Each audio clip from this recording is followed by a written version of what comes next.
ಸುತ್ತಲೂ ಹಚ್ಚ ಹಸುರಿನ ಪರಿಸರ, ಮಧ್ಯೆ ಬೆಟ್ಟ ಗುಡ್ಡ, ಕೃಷಿ ತೋಟ, ಹಸಿರು ಹೊತ್ತ ಪ್ರಕೃತಿಯ ಮಡಿಲಲ್ಲಿ ಕಂಗೊಳಿಸುತ್ತಿಹುದು ಅದ್ಭುತ ದೇವಾಲಯವೊಂದು. ಹಸಿರು ಧರ್ತಿಯೊಳು ಶಾಂತ ಚಿತ್ತರಾಗಿ ಫಾತಿಮಾ ಮಾತೆ ನೆಲೆ ನಿಂತಿರುವ ಪುಣ್ಯ ಸ್ಥಳವಿದು. नमन करता तुका रोजार साई बीणी, जावना साई तू आमची शारोतिणी.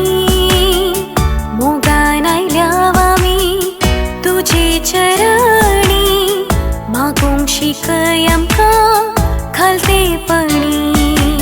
ಮಂಗಳೂರು ನಗರದಿಂದ ಸರಿಸುಮಾರು 60 ಕಿಲೋಮೀಟರ್ ದೂರದಲ್ಲಿ, ವಿಟ್ಲದಿಂದ 12 ಕಿಲೋಮೀಟರ್ ಮುಂದೆ ಪ್ರಯಾಣಿಸಿದಾಗ ಕೇರಳ ಕರ್ನಾಟಕ ಗಡಿಭಾಗಕ್ಕೆ ಸಮೀಪವಾಗಿ ಪೆರುವಾಯಿ ಮುಚ್ಚಿರಪದವು ಎಂಬಲ್ಲಿ ಪ್ರಶಾಂತವಾದ ಪ್ರದೇಶದಲ್ಲಿ ಫಾತಿಮಾ ಮಾತೆಯ ದೇವಾಲಯವು ತಲೆ ಎತ್ತಿ ನಿಂತಿದ್ದು ರಜತ ಮಹೋತ್ಸವವನ್ನ ಆಚರಿಸುತ್ತಿದೆ. ಈ ಧರ್ಮಕೇಂದ್ರ ಬೆಳೆದು ಬಂದ ಹಾದಿಯತ್ತ ಒಂದು ಪಕ್ಷಿ ನೋಟವನ್ನ ಬೀರುವುದಾದ್ರೆ, 30 ವರ್ಷಗಳ ಹಿಂದೆ ಈ ಊರಿನಲ್ಲಿ ಕೆಲವರು ಕಥೋಲಿಕ ಕುಟುಂಬಗಳು ನೆಲೆಸಿದ್ದವು. ಈ ಕುಟುಂಬಗಳಿಗೆ ಧಾರ್ಮಿಕ ವಿಧಿವಿಧಾನಗಳಿಗಾಗಿ ಪ್ರಾರ್ಥನೆ ನೆರವೇರಿಸಲು ಹಾಗೂ ಧರ್ಮಗುರುಗಳನ್ನ ಕಾಣಲು ವಿಟ್ಲದ ಶೋಕಾಮಾತಾ ದೇವಾಲಯವನ್ನೇ ಅವಲಂಬಿಸಿಕೊಂಡಿದ್ರು. ವಿಟ್ಲ ಧರ್ಮಕ್ಷೇತ್ರದ ಧರ್ಮಗುರುಗಳು ಕುಟುಂಬ ಆಶೀರ್ವಾದ ಸೇರಿದಂತೆ ಅಗತ್ಯ ಸಂದರ್ಭಗಳಿಗೆ ನೆರವಾಗುತ್ತಿದ್ರು. ಸಮರ್ಪಕ ಸಂಪರ್ಕ ಕೊರತೆ ಇದ್ದಂತಹ ಅಂದಿನ ದಿನಗಳಲ್ಲಿ ನಮ್ಮ ಹಿರಿಯರು ಹಸಿವು ದನಿವು ಲೆಕ್ಕಿಸದೆ 16 ಕಿಲೋಮೀಟರ್ ನಡೆದುಕೊಂಡೇ ರವಿವಾರದ ಬಲಿಪೂಜೆಯಲ್ಲಿ ಭಾಗಿಗಳಾಗ್ತಾ ಇದ್ರು.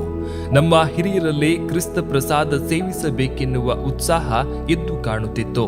ಈ ನಡುವೆ ಊರಿನ ಶಾಲೆಯೊಂದರಲ್ಲಿ ಶನಿವಾರದಂದು ವಿಟ್ಲ ಚರ್ಚ್ನ ಧರ್ಮಗುರುಗಳು ಬಲಿಪೂಜೆಯನ್ನ ನೆರವೇರಿಸುತ್ತಿದ್ರು. ಈ ಭಾಗದ ಕಥೋಲಿಕರ ಶ್ರದ್ಧಾಭಕ್ತಿಯ ಕಾರಣದಿಂದಾಗಿ ಊರಲ್ಲೊಂದು ಧರ್ಮಕೇಂದ್ರದ ಕನಸು ಚಿಗುರೊಡೆದು ಬೆಳೆಯಲಾರಂಭಿಸುತ್ತಿದ್ದಂತೆ ಫಾದರ್ ಪೀಟರ್ ನಜ್ರೆತ್ ಅವರು ಪೆರುವಾಯಲ್ಲಿ ಧರ್ಮಕೇಂದ್ರ ಸ್ಥಾಪನೆಗೆ ಕನಸು ಕಂಡ್ರು. ಬಳಿಕ ವಂದನೀಯ ಫಾದರ್ ಆಲ್ಬರ್ಟ್ ಮಿನೇಜಸ್ ಇವರು ಪ್ರಾರ್ಥನಾ ಕೇಂದ್ರವೊಂದಕ್ಕೆ ಮುನ್ನುಡಿ ಬರೆದ್ರು. ಅವರು ವಿಟ್ಲ ಚರ್ಚ್ ಧರ್ಮಗುರುಗಳಾಗಿ ಬಂದ ಬಳಿಕ ಫಾದರ್ ಪೀಟರ್ ನಜ್ರೆತ್ ಅವರ ಆಸೆ ಈಡೇರಿಸುವತ್ತ ಗಮನವಿದ್ರು. ಸರ್ಕಾರದಿಂದ 1 ಎಕರೆ 70 ಸೆನ್ಸ್ ಜಮೀನನ್ನ ಬಳುವಳಿಯಾಗಿ ಪಡೆದುಕೊಂಡ್ರು. ಅಲ್ಲದೆ ದನಿಯಲ್ ಕುಟಿನ್ನಾರವರು 70 ಸೆನ್ಸ್ ಜಾಗವನ್ನ ದಾನ ರೂಪದಲ್ಲಿ ನೀಡಿದ್ರು. ಆ ಮೂಲಕ ಗ್ರಾಮೀಣ ಭಾಗದ ಜನರ ಕನಸು ಸಾಕಾರಗೊಳ್ಳುವ ಕ್ಷಣ 1983 ಡಿಸೆಂಬರ್ ತಿಂಗಳ 8ರಂದು ಪ್ರಾರ್ಥನಾಲಯ ತಲೆ ಎತ್ತಿತು. ಇದಾದ ಬಳಿಕ ಪ್ರತಿ ರವಿವಾರಗಳಂದು ಇಲ್ಲಿ ಬಲಿಪೂಜೆ, ಕ್ರೈಸ್ತ ಶಿಕ್ಷಣ, ಸಂಗೀತ ಗಾಯನ ತರಬೇತಿಗಳಿಗೆ ಚಾಲನೆ ನೀಡಲಾಯಿತು. 63 ಕುಟುಂಬಗಳಿದ್ದ ಈ ಭಾಗದಲ್ಲಿ ಫಾದರ್ ಕ್ಸೇವಿಯರ್ ಪಿಂಟೋ ಮಾರ್ಗದರ್ಶನದಲ್ಲಿ 3 ವಾಳೆಗಳನ್ನಾಗಿ ವಿಂಗಡಿಸಿದ್ರು. ಈ ನಡುವೆ ವಿಟ್ಲ ಧರ್ಮಕ್ಷೇತ್ರದ ಧರ್ಮಗುರುಗಳು ಇಲ್ಲಿ ಬಲಿಪೂಜೆಯನ್ನ ನೆರವೇರಿಸುತ್ತಿದ್ರು. ಅಲ್ಲದೆ ಕಥೋಲಿಕ ಕುಟುಂಬಗಳ ಭೇಟಿ ನಡೆಸಿ ಅಗತ್ಯ ಸಂದರ್ಭಗಳಿಗೆ ಧ್ವನಿಯಾಗುತ್ತಿದ್ರು. ಇಂದಿನ ಧರ್ಮಾಧ್ಯಕ್ಷರಾದ ಅತಿ ವಂದನೀಯ ಪೀಟರ್ ಪೌಲ್ ಸಲ್ಡಾನಾ ಅವರು ಧರ್ಮಗುರುಗಳಾಗಿದ್ದ ಸಂದರ್ಭದಲ್ಲಿ ನಮ್ಮ ಚರ್ಚಿಗೆ ಭೇಟಿಯನ್ನ ಕೊಟ್ಟಿರುವುದರ ಜೊತೆಗೆ ಹಲವು ಬಲಿಪೂಜೆಗಳನ್ನ ನೆರವೇರಿಸಿದ್ದು ಅಲ್ಲದೆ ಕುಟುಂಬಗಳ ಭೇಟಿಯನ್ನ ಮಾಡಿರುವುದು ನಮಗೆಲ್ಲರಿಗೂ ಕೂಡ ಅಭಿಮಾನದ ವಿಚಾರ. कॅरिझमॅटिक मागणे आम्ही सोलून व्हरतले. तुमकां उडासा सोंपरो 1 कोटी गरबेजमेंट करतना करून गेल्ले जाळा. हांव आनी श्रीमान सलमंतेरो स्कूटर येतना तकलीफ आमकां पांय वयर जाल्ली, आमच्या स्कूटर पलटी जावन पिरवाय चिंतना म्हज्या मतीक येवचें तुमचें उदारपण. इगर्जेचें घर बांदता आसतना भोव पयसुल्लो एक पणसाचो रूख दान दिल्लो, तो हाडन लोरयेर गलीजय जाल्यार काडली वावंट हाताची रक्तां फुटुल्ली आमच्या तरणाट्यांची पळयत असताना दोळ्यांतल्यान दुकां येताली. तरी ವಿಟ್ಲ ಚರ್ಚ್ನ ಧರ್ಮಗುರುಗಳಾಗಿ ಫಾದರ್ ಆಂಟನಿ ಸೆರಾವೋ ಅವರು ಪದಗ್ರಹಣರಾದ ಬಳಿಕ ಪೆರುವಾಯಿ ಪ್ರಾರ್ಥನಾ ಕೇಂದ್ರಕ್ಕೆ ಹೊಸ ಕಳೆಯೊಂದು ಬರಲಾರಂಭಿಸಿತು. ಅವರ ಮುತುವರ್ಜಿಯಲ್ಲಿ 1997ರಲ್ಲಿ ಧರ್ಮಗುರುಗಳ ನಿವಾಸ ಸ್ಥಾಪಿಸಲಾಯಿತು. ಬಳಿಕ ಯುವ ಸಂಚಲನ, ಕಿರು ಕ್ರೈಸ್ತ ಸಮುದಾಯ ಕೂಟಗಳು ಕೂಡ ಆರಂಭವಾದವು.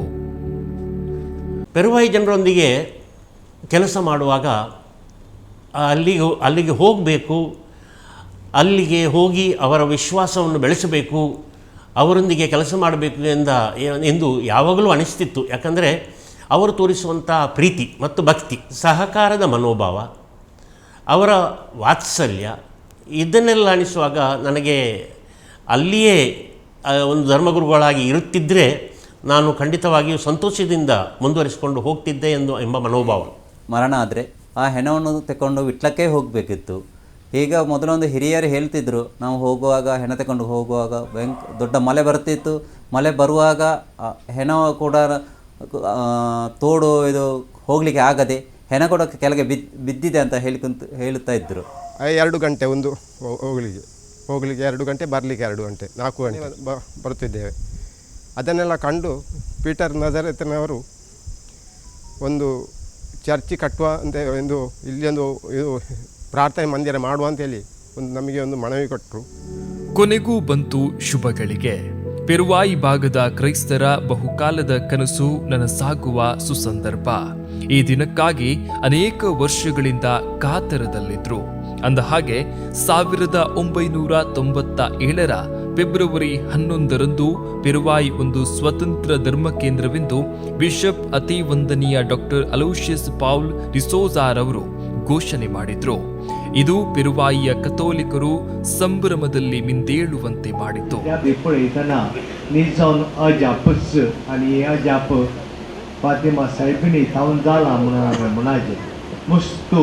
बदलावण अभिवृद्धी जाल्या हाका कारण तुमी, तुमचे बरे मन, तुमचो सहकार, तुमी काडिल्ली वावंटो विगारांक तुमी दिल्लो तो सहकाराका कारण. ಫಾದರ್ ಹರ್ಬರ್ಟ್ ನೊರೊನ್ನಾ ಅವರು ಈ ಧರ್ಮ ಕೇಂದ್ರದ ಮೊದಲ ಧರ್ಮಗುರುಗಳಾದರು.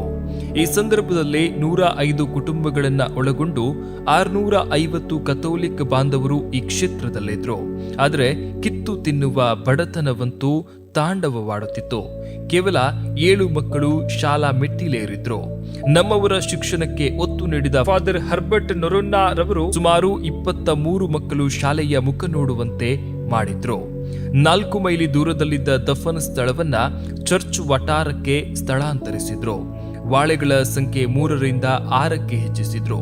ಎಗರ್ಜಿಯಲ್ಲಿ ಆಸನದ ವ್ಯವಸ್ಥೆ, ನೀರಿಗಾಗಿ ಬಾವಿ, ಆವರಣಕ್ಕೆ ಗೇಟ್, ಬಡ ಕುಟುಂಬಗಳಿಗೆ ಮನೆ ಕಟ್ಟಲು ಸಹಾಯ, ಕೃಷಿ ಕ್ಷೇತ್ರಕ್ಕೆ ಒತ್ತು ನೀಡುವ ಮೂಲಕ ಇಲ್ಲಿನ ಚಿತ್ರಣವೇ ಬದಲಾಯಿತು.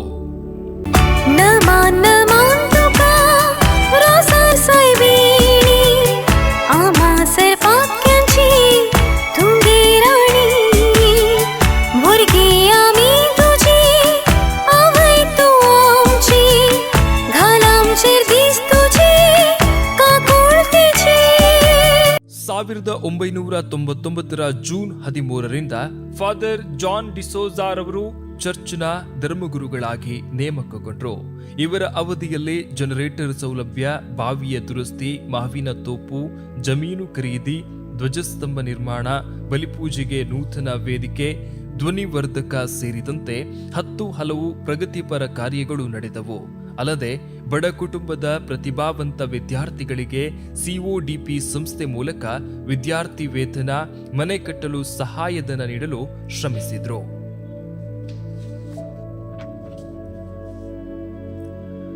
ಹೀಗೆ ದಶಕವೊಂದು ಕಳೆಯುವ ಸಮಯವೂ ಕೂಡ ಹತ್ತಿರವಾಯಿತು.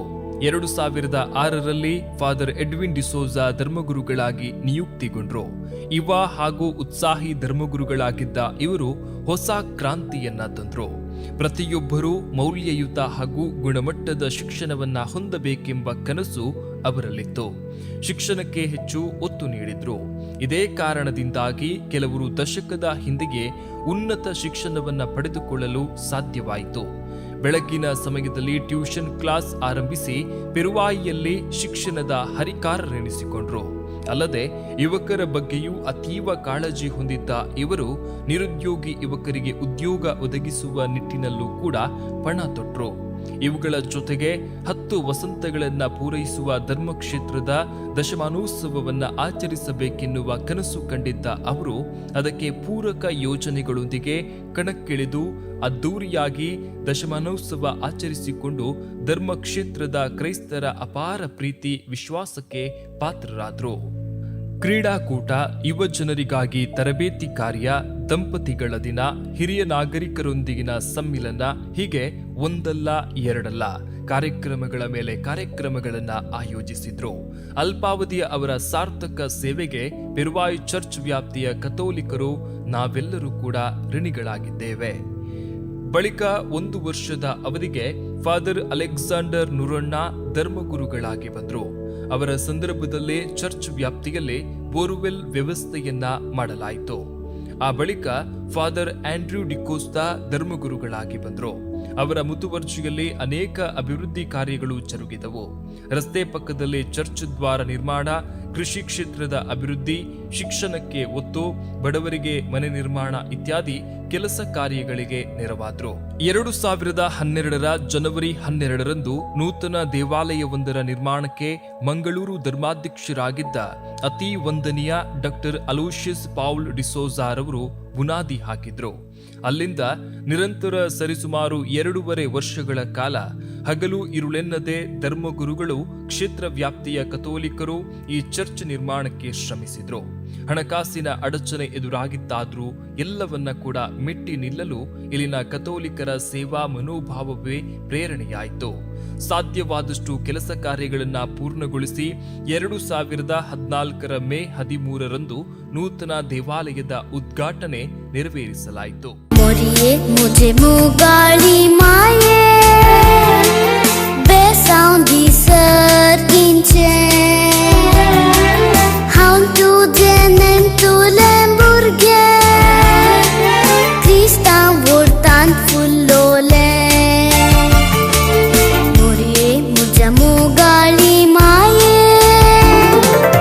ಈ ಗ್ರಾಮದಲ್ಲಿ ಕ್ರಿಶ್ಚಿಯನ್ರು, ಮುಸ್ಲಿಮರು, ಅದೇ ರೀತಿ ಹಿಂದೂಗಳು ಭಾಳ ಸಾಮರಸ್ಯದಿಂದ ಇದ್ದು, ವಿಶೇಷವಾಗಿ ಕ್ರಿಸ್ಮಸ್ ಸಂದರ್ಭದಲ್ಲಿ ಈಗಿನ ಗುರುಗಳು ಸ್ವತಃ ಅವರೇ ಬಂದು ಅದನ್ನು ಈ ಗ್ರಾಮಕ್ಕೆ ಈ ಕ್ರಿಶ್ಚಿಯನ್ ಸಮುದಾಯದಿಂದ ಎಷ್ಟೋ ಒಳ್ಳೆಯ ಅಭಿವೃದ್ಧಿಯನ್ನು ಕೆಲಸಗಳನ್ನು ಅವರು ಮಾಡಿದ್ದಾರೆ.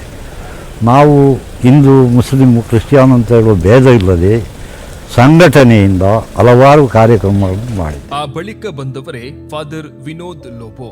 20 ವರ್ಷಗಳ ವಾರ್ಷಿಕ ಮಹೋತ್ಸವವನ್ನ ಅದ್ದೂರಿಯಿಂದ ಆಚರಿಸಲು ಮುನ್ನುಡಿ ಬರೆದ್ರು. ಈ ನಡುವೆ ಸಂಘಟನಾತ್ಮಕತೆಗೆ ಹೆಚ್ಚಿನ ಒತ್ತು ನೀಡಿದ್ರು. ಅಲ್ಲದೆ ಧ್ಯಾನಕೂಟ, ಬಡವರಿಗೆ ನೆರವು, ಶಿಕ್ಷಣಕ್ಕೆ ಪ್ರೋತ್ಸಾಹ, ಚಿಕಿತ್ಸೆಗೆ ಸಹಾಯಧನ ಇತ್ಯಾದಿಗಳನ್ನ ಮಾಡಲಾರಂಭಿಸಿದ್ರು. ವಾರ್ಷಿಕ ಮಹೋತ್ಸವಕ್ಕೆ ಎಲ್ಲಾ ರೀತಿಯ ಸಿದ್ಧತೆಗಳನ್ನ ನಡೆಸಿಕೊಟ್ರು.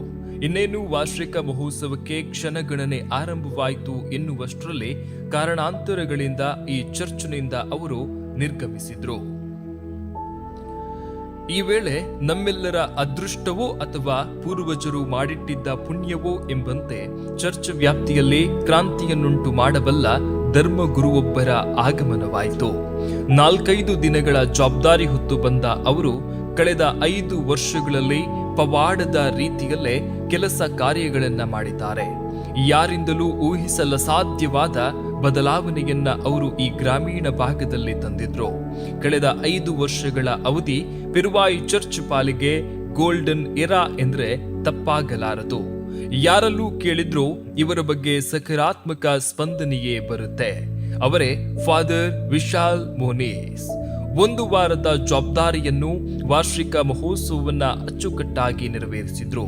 ಇವರ ಅವಧಿಯಲ್ಲಿ ಏನಾಗಿದೆ ಎನ್ನುವುದಕ್ಕಿಂತ ಇನ್ನು ಏನು ಮಾಡುವುದು ಎಂದು ಹುಡುಕಾಡುವ ಪರಿಸ್ಥಿತಿ ನಮ್ಮೆಲ್ಲರದ್ದು.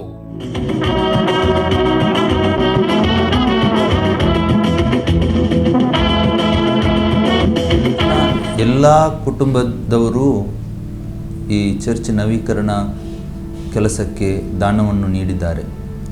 ಎಲ್ಲ ಕುಟುಂಬದವರು 5 ಬಾರಿ ಅಲ್ಲ, ಕೆಲವರು 25 ಸೇವಾ ಕೆಲಸಗಳನ್ನು ಮಾಡಿದ್ದಾರೆ. ಫಾತಿಮಾ ಮಾತೆ ಖಂಡಿತವಾಗಿ ಈ ಧರ್ಮ ಕೇಂದ್ರದಲ್ಲಿ ತುಂಬ ಅದ್ಭುತಗಳನ್ನು ಮಾಡಿದ್ದಾರೆ. ಅದಕ್ಕೆ ಒಂದು ಸಾಕ್ಷಿ ಈ ಚರ್ಚ್ ನವೀಕರಣ ಕೆಲಸ. ನಮ್ಮ ಫಾದರ್ ವಿಶಾಲ್ ಮೋನಿಸ್ ಅವರು ಇವರು ನಮ್ಮ ಚರ್ಚ್ಗೆ ಬಂದು ಒಂದು ಕ್ರಾಂತಿಯನ್ನೇ ಮಾಡಿದ್ದಾರೆ.